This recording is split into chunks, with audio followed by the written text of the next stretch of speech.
Mukulo na yung pagkain ng aking dugi. Tanggalan natin ng dumi. Ano to? Pagkain to ng aking alagang dogi. Atay ng manok. Pinapakuluan ko. Walang asin.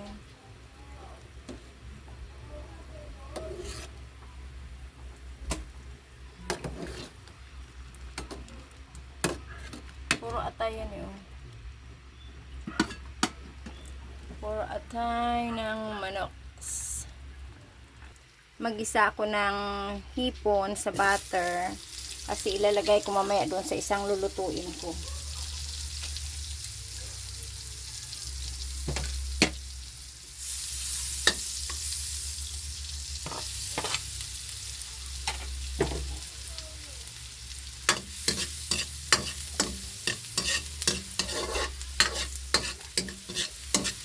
Hintayin natin na magpula-pula yung bawang.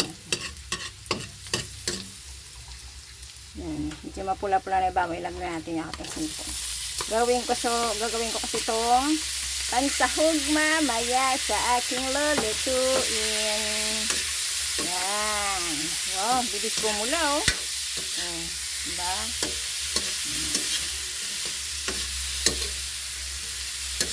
Yan. Isahog natin mamaya ito sa aking isang lulutuin na putahe. Yahey! Happy blessed Sunday everyone. Keep safe.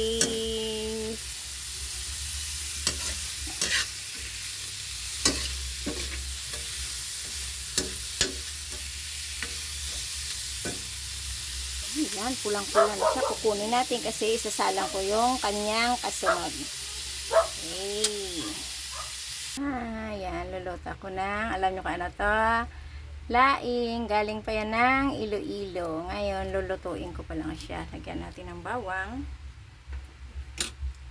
sibuyas, tsaka luya. Yan.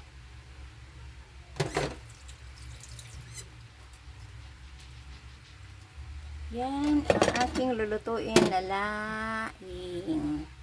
Mamaya ko na ilagay yung sahog niya kasi luto naman na. Kaya mamaya ko na lang ilagay.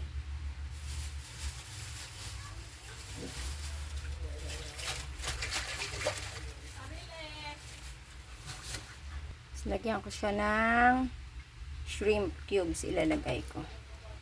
Ayan. Tapos, ilalagay ko ang pangalawang gata.